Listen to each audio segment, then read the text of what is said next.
नमस्कार, मैं राकेश परमार और आप देख रहे हैं आपका बात। मित्रों, आपके बात की शुरुआत इस बात से कि योगी आदित्यनाथ का बढ़ता राजनीतिक प्रभाव और मोदी के विकल्प में अपने आप को सबसे उपयुक्त साबित करने में अग्रसर योगी आदित्यनाथ का दुश्मन भारतीय राजनीति में क्या भारतीय जनता पार्टी के लोग हैं? क्या वाकई में ये जो आशंकाएं तैर रही हैं कि भारतीय जनता पार्टी के कुछ शीर्षस्थ नेता, जिनकी भारतीय राजनीति में कम भारतीय राजनीति के वर्तमान सत्ताधारी दल भारतीय जनता पार्टी में रसूख ज्यादा है, वो ये अंदर ही अंदर ये कल्पना कर रहे हैं, अंदर ही अंदर ऐसी षड्यंत्र रच रहे हैं कि उत्तर प्रदेश में भाजपा की विजय तो हो, लेकिन प्रचंड बहुमत के साथ विजय ना हो, नहीं तो योगी आदित्यनाथ जी का प्रभाव प्रबल हो जाएगा, मजबूत हो जाएगा और वो नरेंद्र मोदी के सीट के स्वाभाविक उत्तराधिकारी हो जाएंगे। क्या ऐसी कोई आशंकाएं हैं क्या? इसी पर आपसे 15, 20 मिनट, 25 मिनट रहूंगा। कृपया आपसे हाथ जोड़ के प्रार्थना है कि वीडियो के अंत तक बने रहें और सबसे पहले इस वीडियो को अपने सभी समूहों में शेयर करें और इस चैनल को सबसे पहले सब्सक्राइब करें। मित्रों, आज की सुर्खियों पर एक नजर डालें तो आज की जो सबसे बड़ी महत्वपूर्ण सुर्खियां थी कि पंजाब में कांग्रेस ने चरणजीत सिंह चन्नी को अपना मुख्यमंत्री उम्मीदवार, मुख्यमंत्री चेहरा बनाया है। नवजोत सिंह सिद्धू के हाथ फिर से निराशा लगी है। नवजोत सिंह सिद्धू की हाल उस पंछी की हो गई है कि वो पानी के आस में हर समुद्र, हर नाले में जाता है और जब वो चोंच डालता है तो पता चलता है कि ये पानी पीने योग्य नहीं है।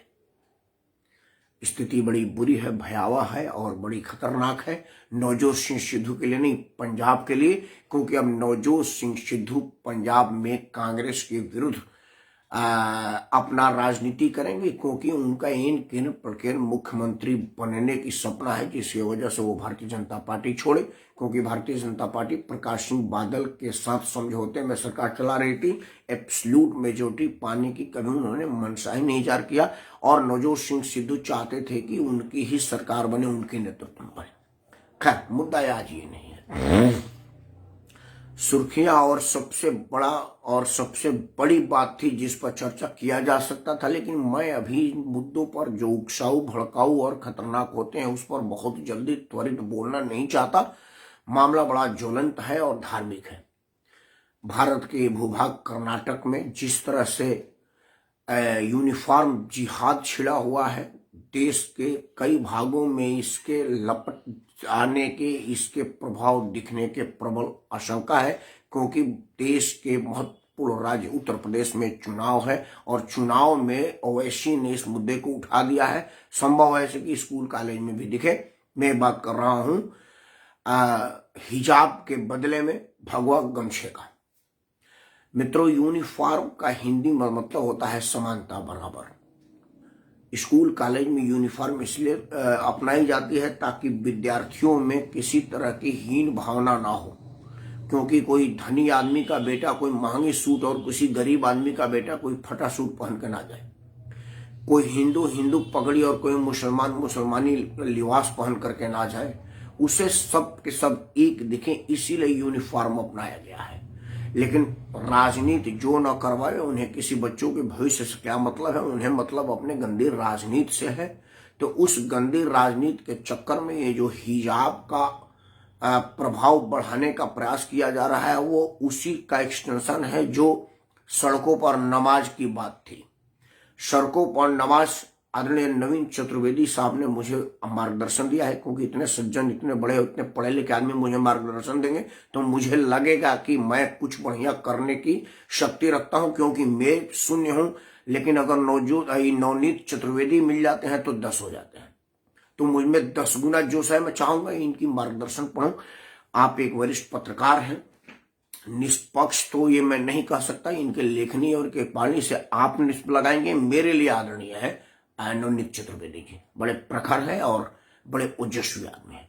आपने मार्गदर्शन दिया है कि बैरिया से आपके विधायक बाबू साहब के साथ अन्याय क्यों हुआ, भाजपा ने टिकट को आदरणीय नवनीत चतुर्वेदी जी इसी मुद्दे पर बोलूंगा, लेकिन बोलने से पहले सुर्खियों पर बात रखता हूं, तो बस आ रहा हूं, आप बने रहिएगा, अपना स्नेह और आशीर्वाद बनाए रहिएगा। तो मित्रों, ये जो सड़कों पर नमाज करने की जो धार्मिक जिहाद फैलाया जा रहा है गजबाए हिंद का, उसी का ये एक्सटेंशन है स्कूल कॉलेज में हिजाब का।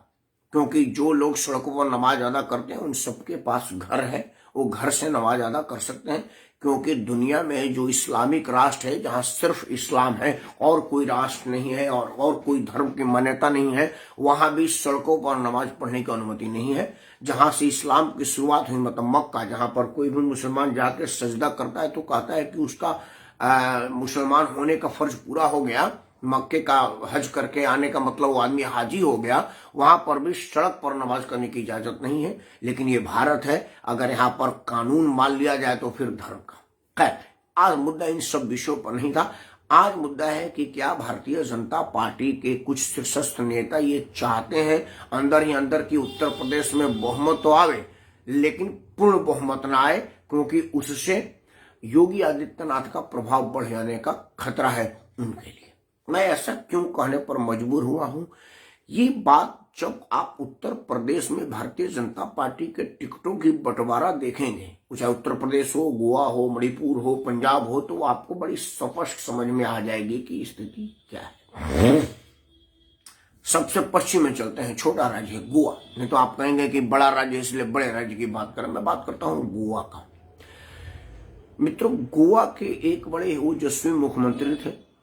देश दुनिया में उनको ईमानदार मुख्यमंत्री का तगमा दिया जाता था। मेहनती इतना थे कि कैंसर से पीड़ित थे, मरणासन पर थे, स्ट्रेचर पर थे और नाक में डीप लगा करके बाइक पर बैठ करके काम का मुआयना करने के लिए जाते थे और अधिकारियों को निर्देश देते थे। बीमारी से लड़ते लड़ते उनका दुखद देहांत हो गया। वो देश के रक्षा मंत्री भी थे, कैबिनेट में मंत्री थे, अच्छे आदमी थे। भारतीय जनता पार्टी ने स्वयं प्रचारित किया था कि वो बड़े ओजस्वी, ईमानदार और प्रखर नेता हैं, देश के लिए बड़े बहुमूल्य धरोहर है वो। उनके इकलौते बेटे को उस सीट से, जिस सीट से वो जीत के आते थे, वहां से भारतीय जनता पार्टी ने उनको टिकट नहीं दिया। मतलब भाजपा ने उनको पैदल कर दिया अपने ही पार्टी से, जिस पार्टी में उनको बड़ा ईमानदारी का तगमा दिया गया था। हालांकि शरद पवार साहब ने उसको आमंत्रित किया है कि आप आइए, हमारे सीट से लड़िए। शिवसेना ने भी कहा है कि हम आपके लिए अपना उम्मीदवार हटा लेंगे। खैर, शिवसेना, शरद पवार तो राजनीति कर रही है, लेकिन भाजपा क्या कर रही है? आखिर उस एक सीट को छोड़ देने या दे देने से भारतीय जनता पार्टी में क्या बिगड़ जाता? ऐसी कौन सी विपदा आ जाती? अब आप कहेंगे कि भाई भाजपा है, ये राष्ट्रवादी पार्टी है, ये परिवारवादी पार्टी थोड़े है जिसमें परिवार का ध्यान दिया जा रहा है। तो ये कल्याण सिंह का नाती पोता बेटा, राजनाथ सिंह का बेटा और लोगों का बेटा पोता, ये क्या कर रहे हैं भाई? ये कौन से आसमान से टपके हैं? इस प्रश्न का जवाब तो पूछना पड़ेगा ना। खैर, जब बिहार के सीपी ठाकुर जी का बेटा गौरव ठाकुर राजनीति में आ सकते हैं बैकडोर से राज्यसभा में, और उत्तर प्रदेश राज्य जैसे के बड़े राज्य का प्रभारी बनाया जा सकता है, उचित सम्मान दिया जा सकता है, तो गोवा के उस मुख्यमंत्री का दोष क्या है? उस मुख्यमंत्री के बेटे का दोष क्या है? यहीं पर प्रश्न उठता है कि क्या भारतीय जनता पार्टी के दिल्ली में बैठे कुछ नेता राज्यों में प्रभावी नेताओं को भाव नहीं देते या उनका प्रभाव कतरने पर ध्यान देते हैं? अब आते हैं उत्तर प्रदेश का। मित्रों, उत्तर प्रदेश की बात करने से पहले मैं एक बात बता दूं कि भारतीय राजनीति में जाति एक ऐसी जहरीला विषबेल हो गया है जिसको काटने के डर से कोई आदमी नजदीक नहीं जाता कि काट नहीं दे, उसकी जहर के छींटा से वो समाप्त न हो जाए। आप इसके दुष्प्रभाव देखे होंगे कि पिछले बिहार चुनाव में, मतलब अभी के पहले वाले बिहार चुनाव में, वर्तमान सरकार के गॉडफादर यानी आरएसएस के सर्वेसर्वा ने एक सुझाव दिया था कि आरक्षण पर एक बार पुनर्विचार हो कि ये जिसको मिल रहा है वो पात्र है नहीं, या सही पात्रता वाले लोगों को मिल रहा है कि नहीं, एक बार पुनर्विचार तो जरूर हो। पुनर्विचार तो खैर किसी ने नहीं किया, बट बिहार में चुनाव हार गए। वो एक टेस्ट किया था संघ ने कि क्या आरक्षण पर कोई चर्चा करके देश में किस तरह का करंट, अंडर करंट या करंट चल रहा है, उसको जानने के लिए किया था। और बिहार ने बता दिया कि आरक्षण पर चर्चा करेंगे तो आप खुद ही अनारक्षित हो जाएंगे, पैदल हो जाएंगे, इसलिए इस पर चर्चा ना करिए, क्योंकि अब ये जरूरी नहीं, मजबूरी बन गई है।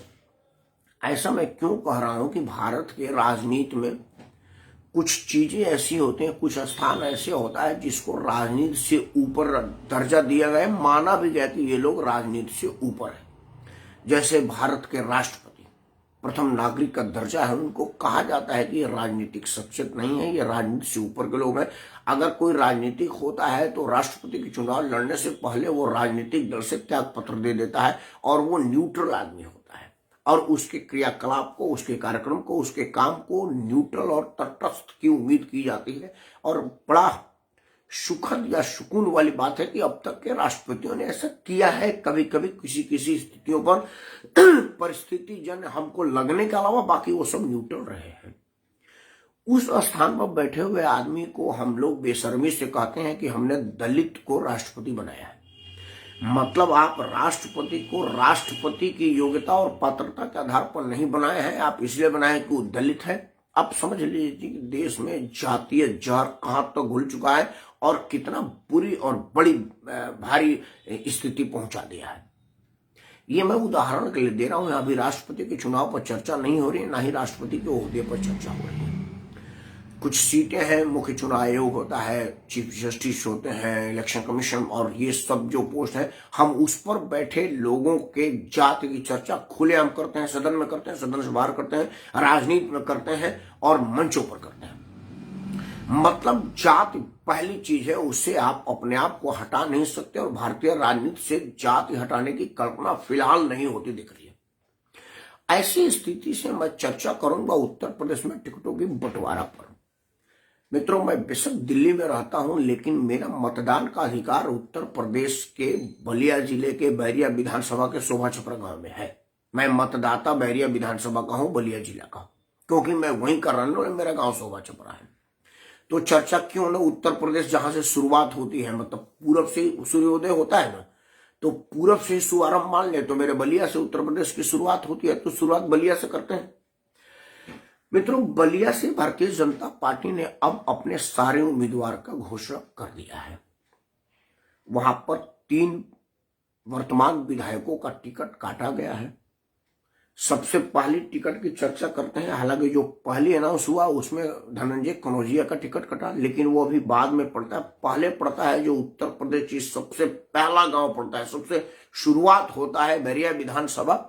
मैं उसकी चर्चा करता हूं। बैरिया में वर्तमान विधायक सुरेंद्र नाथ सिंह का टिकट भारतीय जनता पार्टी ने काट दिया।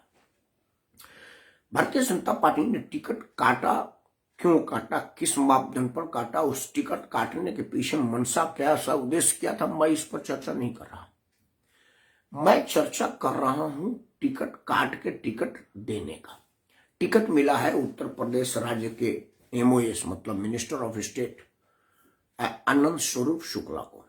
आनंद स्वरूप शुक्ला बहुत बढ़िया आदमी। आनंद स्वरूप शुक्ला के राजनीतिक सूझबूझ, उनकी क्षमता, उनके वाक्पटुता और मधुरभाषी होने पर मुझे रत्ती भर भी संदेह नहीं है।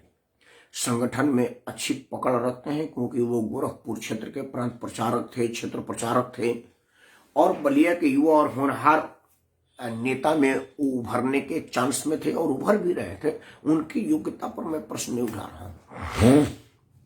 मैं प्रश्न उठा रहा हूं कि मैं चूंकि बैरिया विधानसभा का ही रहने वाला हूं, और बैरिया विधानसभा तकनीकी रूप से या जातीय समीकरण में देखा जाए तो वो क्षत्रिय बहुल क्षेत्र है, मतलब वहां राजपूतों की संख्या ज्यादा है। तो फिर एक राजपूत के जगह एक ब्राह्मण को वहां का विधायक का टिकट देने के पीछे क्या उद्देश्य है? मैं ये नहीं कह रहा कि आपको सुरेंद्र को ही टिकट देना चाहिए, आप राकेश परमार को भी दे सकते हैं, मैं भी तो राजपूत हूं। मेरा मतलब एक एग्जाम्पल के लिए आपको बोला। कौन लाइन में था, कौन राजपूत था, जब मैं कहूंगा तो आपको लगेगा कि मैं बायस्ड हूं, मैं फलाने आदमी के पक्ष में बात कर रहा हूं। क्योंकि अगर मैं कहूंगा कि अगर आपका विवाद सुरेंद्र सिंह से था तो आप विजय बहादुर सिंह को क्यों नहीं दिए, तो आप कहेंगे कि विजय बहादुर चूंकि आपके गांव का है, आपके बाल सखा है, आपके भाई हैं, इसलिए आप उनका नाम रख रहे हैं। तो फिर तीसरा को कहूंगा कि भाई साकेत सोनू को क्यों नहीं बोला, वो भी तो आपका भाई लगता है, आपका गांव का है। फिर मैं बोलूंगा कि मुक्तेश्वर सिंह को क्यों नहीं दे, बोला वो यार लगता है वो आपके रिश्तेदार लगते हैं, आप इसलिए कर। इसलिए मैं किसी का चर्चा नहीं कर रहा, मैं चर्चा कर रहा हूं कि अगर आपने 2 टिकट अभी बाद में दिया दयाशंकर सिंह और अर्नब शुक्ला को, तो आपने दयाशंकर को 2 आवासीय क्यों नहीं दिया? क्या आपका उद्देश्य था कि टिकट दे दी जाए और हार की कल्पना की जाए ताकि कुछ सीटें कम हो जाए? क्योंकि जो जातीय समीकरण उत्तर प्रदेश के बैरिया विधानसभा की है वो ये है कि यहाँ पर क्षत्रिय बहुल इलाका है और जात राजनीतिकों ने इतना जात के ऊपर कर दिया है कि जात से अलग होकर के ना तो मतदान होता है, ना ही नेता उसमें मतदान की मांग करते हैं। वो कहते हैं कि मेरा जात वाले को वोट दीजिए और मेरे जात वाले को दीजिए। तो क्या भाजपा वाले लोग दोनों ही सीटों को हरवाना चाहते हैं?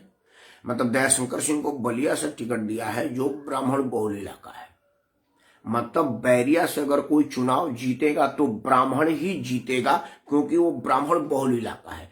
तो वहां का जीता हुआ ब्राह्मण का टिकट आपने बैरिया में आकर के दे दिया जहां उसको भारी विरोध का सामना करना पड़ रहा है। और दयाशंकर सिंह जो बैरिया से फाइट कर सकते थे, नहीं कर सकते थे, ये तो भविष्य की गोद में है, क्योंकि वो बैरिया विधानसभा में अपना नाम तो बता सकते थे कि मैं दयाशंकर सिंह बैरिया के द्वाबा के मालवीय श्रीमान मैनेजर सिंह जी का भांजा हूं। उनका अपना आदमी बैरिया में बड़ा नाम है, द्वाबा में क्या, वो तो उत्तर प्रदेश के राजनीति में मैनेजर सिंह का आज भी बड़ा आदर और सम्मान से नाम लिया जाता है। तो वो ये कह सकते थे कि मैं मैनेजर सिंह का भांजा हूं, मैंने राजनीति की कहरा मैनेजर सिंह जी से सीखी है और मैनेजर सिंह ही मेरे गॉडफादर है, राजनीतिक गुरु है, मैं ही उनका राजनीतिक वारिस हूं। बैरिया विधानसभा क्षेत्र में आज जितनी स्कूल कॉलेज आपको दिख रहे हैं वो सबके नींव का पत्थर मैनेजर सिंह ने डाला है और सभी स्कूल कॉलेज उन्हीं का देन है। बैरिया विधानसभा क्षेत्र में जो विकास का नाम दिख रहा है, जो अस्पतालें आपको दिख रही हैं, वो सब मैनेजर सिंह जी का देन है। आज सोनभद्र अस्पताल है, कोटवा अस्पताल है और जो भी अस्पताल है बैरिया विधानसभा क्षेत्र के, वो मैनेजर सिंह के जमाने के हैं। मैनेजर सिंह के मरे हुए करीब कई साल हो गए हैं, लेकिन अब तक किसी ने कोई दूसरा नवा अस्पताल बनवाने की हिम्मत हैसियत नहीं किया। आज जो विकास दिख रहा है वो सब उनका है। कम से कम वो दयाशंकर इस बात का नाम तो रख सकते थे। लेकिन अगर मैं आपको कहूंगा कि दयाशंकर को क्यों नहीं दिया, तो आप कहेंगे कि दयाशंकर राकेश परमार तुम्हारा रिश्तेदार है, इसीलिए तुम दयाशंकर के पक्ष ले रहे हो। इसलिए मैं किसी का नाम नहीं रखना चाहता, किसी के नाम का प्रचार करना नहीं चाहता, क्योंकि आप कहेंगे कि मैं दयाशंकर चूंकि मेरे रिश्तेदार है, और है भी ये सच्चाई है। दयाशंकर मैनेजर सिंह जी के भांजा है और मैनेजर सिंह जी मेरे पिताजी के फूफा है। तो सीधा सीधा रिश्ता है। मतलब ये हमारे भोजपुरी में कहते हैं ना, नेनुआ के नाते परोर मोर देवर, ऐसा नहीं है, सीधा रिश्ता है। मतलब ये छुपी बात नहीं है। जो बैरिया के लोग देख रहे हैं उनको पता है कि मैनेजर सिंह जी मेरे का ससुराल मेरे घर में था और दयाशंकर सिंह मैनेजर सिंह जी का भांजा है, तो सीधी रिश्तेदारी है।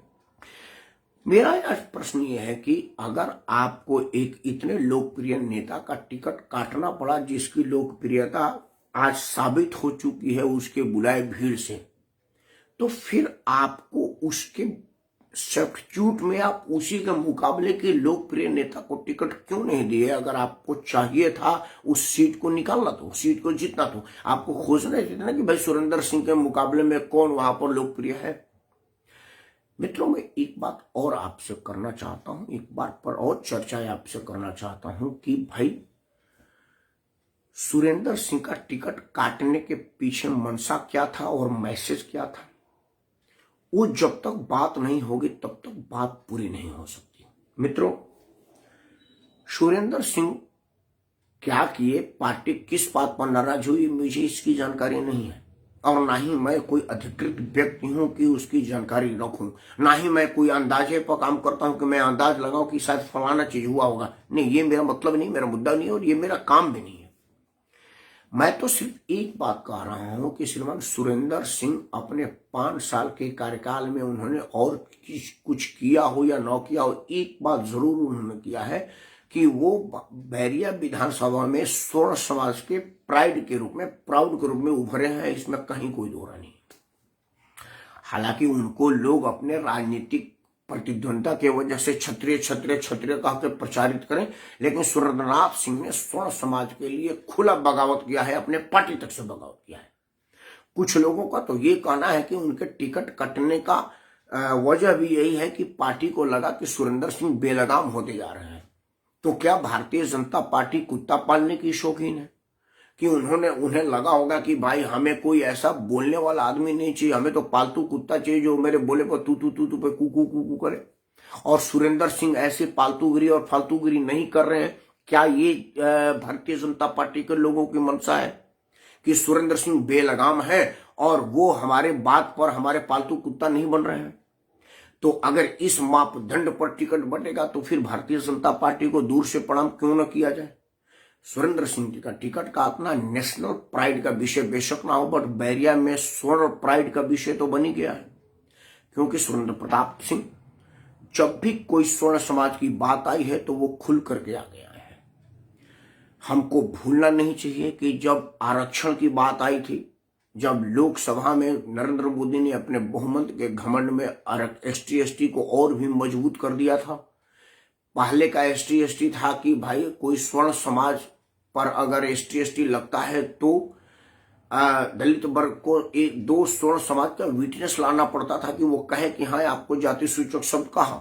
नरेंद्र मोदी ने अपने बहुमत के बल पर बोला कि इसकी जरूरत नहीं है। अगर कोई दलित भाई मन में मान लिया कि राकेश परमार पर स्वर्ण एसटी एसटी लगे तो लग जाएगा। पहले था कि एक फर्स्ट क्लास मजिस्ट्रेट और एक गजेटेड अफसर का आदमी इंक्वायरी करके और जांच के देख लेता था कि मामला कहीं फर्जी और फेक नहीं है। नरेंद्र मोदी की सरकार ने कहा कि भाई ये भी बड़ा फालतू बात है, जांच की क्या जरूरत है। अगर किसी स्वर्ण समाज को किसी दलित भाई के मन में कोई आया बोला कि यार ये तो बेमतलब स्वर्ण करा, इसको जल्दी से भरो, तो 6 महीने के लिए बुक हो जाएगा। 6 महीने बाद उसका जमानत की अर्जी लगेगी, चाहे उस पर एसटी एसटी इंप्लीमेंट होता हो ना होता हो। तो सुरेंद्र नाथ सिंह ने अपने पढ़े लिखे होने का फायदा उठाया और कहा कि भाई कम से कम पूछ तो लो, एक बार चर्चा तो कर लो। और भारतीय जनता पार्टी ये गलत कर रही है क्योंकि स्वर्ण इस देश का नागरिक नहीं है। क्या उसको आप देश से बाहर निकाल देंगे? तो क्या ये माना जाए कि भारतीय जनता पार्टी ने सुरेंद्र सिंह का टिकट काट करके लोगों को यही मैसेज दिया है कि भाई देखो सुरेंद्र ने एक बार स्वर्ण समाज का आवाज उठाया, हमने उसको लात मार के भगा दिया, लोकप्रियता चाहे उसमें जितनी भी हो। तो क्या भाजपा बाकी स्वर्ण लोगों को ये मैसेज दे रही है कि अगर आपने आवाज उठाया स्वर्ण के पक्ष में, अगर आपने कुछ बात की तो आपका हश्र सुरेंद्र वाला होगा? एक बंधु है प्रमोद जी, उन्होंने कुछ मार्गदर्शन दिया है। उन्होंने बोला कि भाजपा के पूर्ण बहुमत में कतई नहीं मिलेगा सिंह साहब की। प्रमोद प्रजापति भाई, आप तो खैर उत्तर प्रदेश के हैं, महाराष्ट्र में रहते हैं, बॉम्बे में आप है, बड़ा सक्रिय आदमी है। मैं अभी इस बात पर चर्चा करने के लिए नहीं जा रहा हूं, बैठा हूं कि भाजपा को पूर्ण बहुमत मिलेगा या अधूरा बहुमत मिलेगा। प्रमोद भाई, मैं चर्चा कर रहा हूं कि भारतीय जनता पार्टी के कुछ नेता क्या ये षड्यंत्र रच रहे हैं कि भाजपा को पूर्ण बहुमत ना मिले और योगी आदित्यनाथ कमजोर मुख्यमंत्री के रूप में उभरे, ताकि मैं आगे बार्गेनिंग कर सकूं कि भाई योगी जी आप हटिए और फलाना जी को बैठाइए, ताकि उनका राजनीतिक खतरा हो सके। मैं अभी इस पर चर्चा कर रहा हूं। प्रमोद भाई बने रहिएगा और अपना आशीर्वाद बनाए रहिएगा, चर्चा आगे करते हैं। तो मित्रों, सुरेंद्र सिंह का टिकट कटा नहीं कटा, उनको टिकट काटना चाहिए नहीं काटना चाहिए, उचित है अनुचित है, मैं इस प्रश्न पर अपना राय नहीं रख रहा हूं क्योंकि मैं उसके लिए अधिकृत व्यक्ति नहीं हूं। मैं तो आशंकाओं पर आपसे आशीर्वाद ले रहा हूं, अपना बात रख रहा हूं, क्योंकि सुरेंद्र सिंह ने पूरे 5 साल में जो काम किया है उस काम में ऐसा कौन सा काम है जिससे भाजपा को इतनी बुरी लगी कि वो सुरेंद्र सिंह का टिकट काट दे। क्या सुरेंद्र सिंह पर कोई चोरी बेईमानी का इल्जाम था? क्या सुरेंद्र सिंह पर किसी तरह की घटियाई का इल्जाम था? किसी तरह की एक्स्ट्रा मुकदमा थी जो बाकी 403 विधायकों पे नहीं है, उनसे कुछ अलग था? इन सब विषयों पर चर्चा तो होनी ही चाहिए ना। खासतौर से मैं राकेश सिंह परमार, मैं एक निष्पक्ष आदमी हूं, निडर आदमी हूं और निष्प्रभावी हूं। मुझे किसी बात से प्रभाव नहीं पड़ता, किसी बात की प्रभाव नहीं पड़ता। प्रजापति ने लिखा है, मैं चाहता हूं इनका मार्गदर्शन एक बार पुनः पढ़ूं। आपने लिखा है कि जो आपकी बात भी 100% सही है और आशीर्वाद आप हमारे पर बनाए रखिएगा। प्रजापति भाई, मैं तो आपको शुभकामनाएं दे सकता हूं आपकी राजनीतिक मंशे को मैं समझ रहा हूं। ईश्वर उसमें प्रगति दे। आप किसी भी मंशा के हों, किसी भी विचार के हों, भारत के नागरिक हैं, मेरे भाई हैं। राजनीति अपनी मंशा है। मैं निष्पक्ष आदमी हूं, मैं निष्पक्षता से बात करता हूं। आप राजनीतिक आदमी अपने राजनीतिक प्रभाव से बात करें, मुझे कोई एतराज नहीं है, क्योंकि कांग्रेस ही देश की आत्मा है और बगैर कांग्रेस का देश की कल्पना ही नहीं की जा सकती। तो उसमें क्या है, आप शरीर के आत्मा को सम्मान करते हैं, आत्मा के विचार को मानते हैं, तो उसमें बुराई क्या है? हमें इससे कोई एतराज नहीं है। आपका स्वागत है। मैं कभी भी कांग्रेस के लिए ये नहीं कहता, मैंने कभी नहीं कहा कि कांग्रेस खत्म हो उसमें, लेकिन मैं डिटेल हो जाएगा मामला। आज उत्तर प्रदेश चुनाव और भारतीय जनता पार्टी के बिहेवियर पर करते हैं। आप अपना स्नेह बनाए रहिएगा। और सबसे पहले आपसे हाथ जोड़ कर प्रार्थना है कि इस वीडियो को अपने सभी समूह में शेयर करें, और ये जो मेरा चैनल है यूट्यूब वाला राकेश सिंह परमार, उसको सब्सक्राइब जरूर करें। खैर, आगे बातें हैं। मेरा कहने का मतलब है कि भारतीय जनता पार्टी के टिकट वितरण को जब लोग देखेंगे, जब सुनेंगे, क्योंकि अब लिस्ट सबके पास आया है, तो वो कहेंगे उत्तर प्रदेश की शुरुआत बलिया से होती है, वो भी बैरिया विधानसभा से होती है, तो कहेंगे कि भाई बैरिया विधानसभा से सुरेंद्रनाथ सिंह का टिकट कट गया। तो सुरेंद्रनाथ सिंह का टिकट कटा तो जांच करेंगे क्या हुआ सुरेंद्र के साथ, सुरेंद्र ने ऐसी कौन सी गलती की जिससे उनका टिकट कटा। तो वो देखेंगे कि भाई सुरेंद्रनाथ सिंह ने जब ST एक्ट को और मजबूत किया था नरेंद्र मोदी ने, तो उस वक्त सुरेंद्रनाथ सिंह ने उसका विरोध किया था।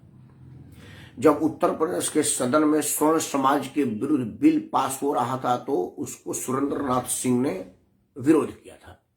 जब सुरेंद्रनाथ सिंह के अपने क्षेत्र बैरिया विधानसभा के सुरेमपुर गांव में कुछ लोगों ने एक क्षत्रिय बच्चे को घेर करके गोली मारने का प्रयास किया और आत्मरक्षा में उसको फायर करनी पड़ी, उसमें सारे राजनीतिक दल के लोग प्रभाव जमा करके उस बच्चे को गिरफ्तार करके और उसका जान मारने तक का प्रयास किया था। तो सुरेंद्रनाथ सिंह उस बच्चे और उस परिवार का ढाल बनकर के खड़े हुए थे, ना सिर्फ बैरिया विधानसभा में बल्कि पूरे देश में इस बात का चर्चा था कि भाजपा का sitting MLA Bharatiya Janata party के सरकार के विरुद्ध ही खड़ा हो गया है।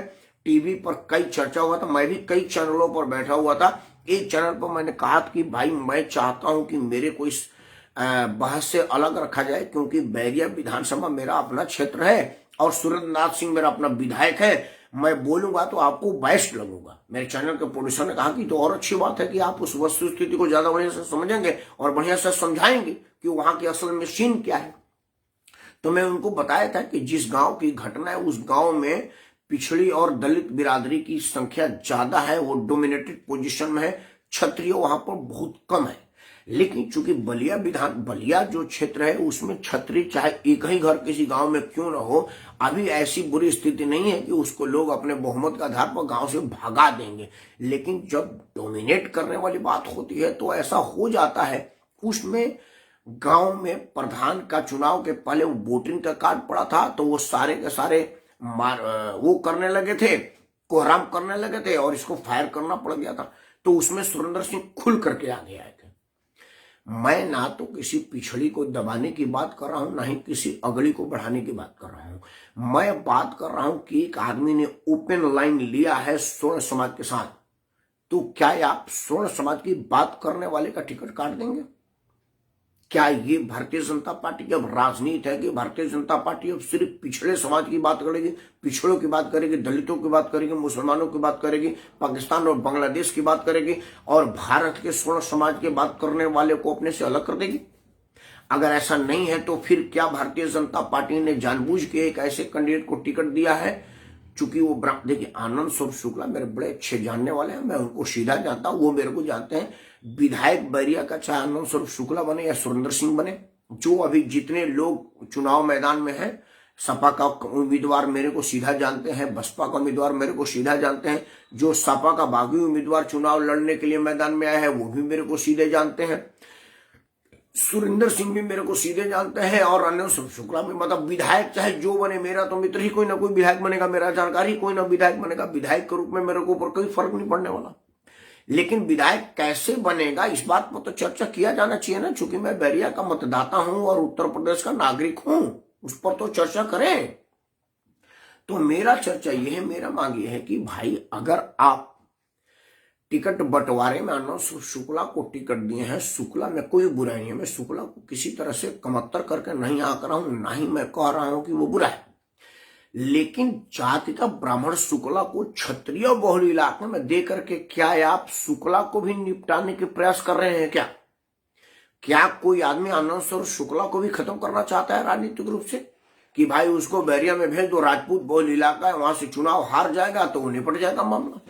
क्या ये आनंद स्वरूप शुक्ला के साथ भी विश्वासघात का प्रयास भारतीय जनता पार्टी के नेतृत्व द्वारा हो रहा है क्या?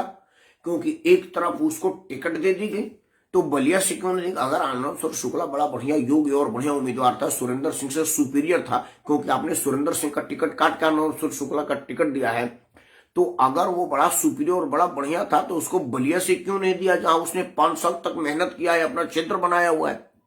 बलिया से तब आपने टिकट दिया जब बलिया में उसको कोई जानता ही नहीं था, आपने तब उसको टिकट दे दिया और वो जीता अपने दम पर, पार्टी के दम पर, अपने काम पर। और अब तो उसका 5 साल का काम भी बलिया में है, तो अब उसको तो बताने की जरूरत नहीं पड़ती ना कि कौन आनंद स्वरूप शुक्ला है। तो क्या कोई आदमी ऐसा है जो आनंद स्वरूप शुक्ला का भी दुश्मन है और सुरेंद्र सिंह का भी दुश्मन है?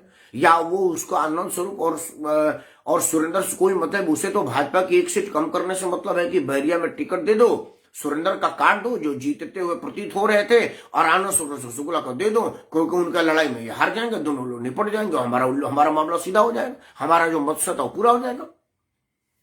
अब सुरेंद्र आनंद स्वरूप शुक्ला को यहीं रखते हैं, चलते हैं बलिया। मित्रों, बलिया में दयाशंकर सिंह प्रदेश अध्यक्ष भारतीय जनता पार्टी को टिकट दिया गया। दयाशंकर सिंह एक हाई प्रोफाइल नेता है, प्रदेश का देश के बड़े बड़े नेताओं में उनका सीधा संपर्क है, बड़े बड़े नेताओं के साथ उठना बैठना है। वो उत्तर प्रदेश के जिस भी विधानसभा से टिकट मांगते उनको टिकट मिलता। फिर भारतीय जनता पार्टी ने दयाशंकर के साथ भी छल किया है, दगा किया है। दयाशंकर बेशक बलिया में प्रभावी है, लेकिन वो रहते तो सरोजनी नगर विधानसभा क्षेत्र के नागरिक है और वहां उन्होंने बड़ा काम किया है। उनके पढ़ाई लिखाई, शिक्षा दीक्षा सब लखनऊ से हुई है। वो लखनऊ विश्वविद्यालय के छात्र नेता रहे हैं और लखनऊ में निवास करते हैं। लखनऊ में वो ज्यादा प्रभावी है, डोर टू डोर उनका कैंपेन बड़ा आसान होता, लोगों को बताने की जरूरत नहीं पड़ती कि मैं दयाशंकर हूं। लखनऊ में दयाशंकर नाम ही काफी है।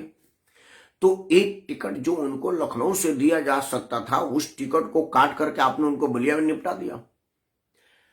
पहला बात तो दयाशंकर की पत्नी स्वाति का टिकट क्यों कटा ये भाजपा बताएगी, क्योंकि स्वाति एक ऐसी प्रखर महिला के रूप में उभरी थी जो पढ़ी लिखी भी थी, योग्य भी, सक्षम भी थी और समझदार भी थी।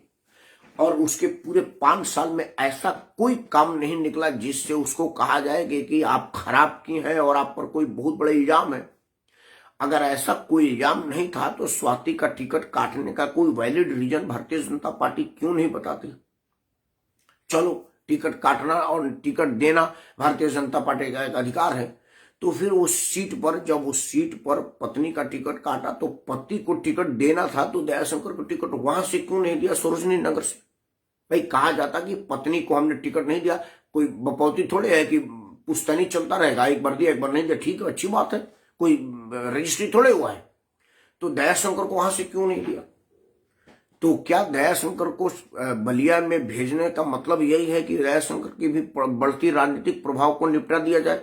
क्योंकि बलिया एक ब्राह्मण बहुल इलाका है और आनंद स्वरूप शुक्ला वहां से सिटिंग एमएलए है, अभी 10 मार्च तक तो वहीं का एमएलए है, तो उसका एंटी इनकम्बेंसी इस पर लागू हो जाएगा और दयाशंकर भी निपट जाएंगे और आनंद स्वरूप शुक्ला भी निपट जाएंगे और भाजपा की 2 सीट कम हो जाएगी। मेरा ये कहना है कि अगर इस तरह की कोई जहरीली मंशा भारतीय जनता पार्टी की है तो गलत है, क्योंकि भाजपा, मुझे लग रहा है जो सीटों की बंटवारा हुई है, जो सीटों को हुआ है, उससे मुझे ये लग रहा है कि शायद भारतीय जनता पार्टी के लोग ये चाहते हैं कि उत्तर प्रदेश में बहुमत तो आए लेकिन प्रचंड बहुमत ना आए जैसा पिछले बार था, क्योंकि उससे ये होगा कि भाजपा 10-20-50 सीट कम की उम्मीद करेगी और कहेगी कि योगी जी क्या करिएगा, आपके नाम पर बाकी के समर्थक दल समर्थक नहीं दे रहे हैं, क्योंकि ये जो कुछ लोग पार्टी से अलग हुए हैं, वो कहा जा रहा है कि वो दिल्ली में बैठे कोई हाई प्रोफाइल नेताओं के मनसा भाप करके या इशारा पा करके अलग हटे हैं, क्योंकि वहां जाएंगे 10-5 सीट लेंगे, 2-4-5 जीतेंगे और जीत करके समर्थन देंगे और कहेंगे कि भाई क्या करेगा, मैं योगी के से नाराज होकर के तो हटा था, फिर योगी को क्यों समर्थन दूं। भाजपा नेतृत्व योगी को हटा करके किसी भोगी को बनावे और मैं उनको समर्थन दे दूंगा। तो क्या किसी भोगी के आस में भाजपा के कुछ नेता इस बात का कुचक्र रच रहे हैं? क्योंकि उनको खतरा है कि अगर योगी आदित्यनाथ प्रचंड बहुमत से आ जाएंगे तो नरेंद्र मोदी का स्वतः दावेदार हो जाएंगे, या कहीं कोई ऐसी आशंका है कि नरेंद्र मोदी के बीच में ही दावेदार ना हो जाए। अगर ऐसी बात है तो ये देश के लिए घातक है, राष्ट्र के लिए घातक है, उत्तर प्रदेश के लिए घातक है और राजनीति के लिए घातक है। और इसको जितनी जल्दी हो सके इससे अलग हटा जाए और राष्ट्र हित में राष्ट्र नायकों को आगे बढ़ाया जाए। और राष्ट्र नायक के रूप में अभी योगी आदित्यनाथ जी स्वतः दावेदार नरेंद्र मोदी के हैं। इस योगी मोदी की जोड़ी का कोई मुकाबला नहीं है। ये प्रधानमंत्री ने स्वयं उत्तर प्रदेश के रैली में कहा था कि योगी यूपी प्लस योगी उपयोगी। तो इस उपयोगी की उपयोगिता का इस्तेमाल करिए और एक बार टिकटों पर पुनर्विचार कीजिए। जैसा होता हुआ प्रतीत नहीं हो रहा है, क्योंकि अगर आपको पुनर्विचार करना ही होता तो आप इतना व्यभिचार कैसे, व्यभिचार मतलब राजनीतिक व्यभिचार, कोई और शब्द मत लीजिए, मेरे शब्दों को कोई और शब्द में मत जोड़िए। राजनीतिक रूप से भी व्यभिचार होता है, व्यभिचार का मतलब वही नहीं होता, ठीक है ना। इन्हीं शब्दों के साथ मैं एक बार पुनः, अगर इस तरह की कोई कुटिल सोच भाजपा के किसी नेताओं के मन मस्तिष्क में बैठा है तो मैं चाहूंगा कि वो गोमती के पवित्र जल से छिड़काव करें और हो सके तो गोमती का जलपान करें। मन मस्तिष्क आत्मा दोनों शुद्ध हो जाएगी। आप सबको इस बात का अनुरोध के साथ कि मतदान के पहले आप अपने अंतः मन से पूछिएगा कि आपके लिए उचित कौन है, वो जिसको पार्टी ने आप पर थोपा है या वो जिसने आपके लिए लड़ा है। आपका निर्णय आपका आत्मा बता देगी और जो अंतरात्मा बताती है वो कोई नहीं बताता। अंतरात्मा की सुने और मेरा अनुरोध स्वीकार करें। जय हिंद, वंदे मातरम।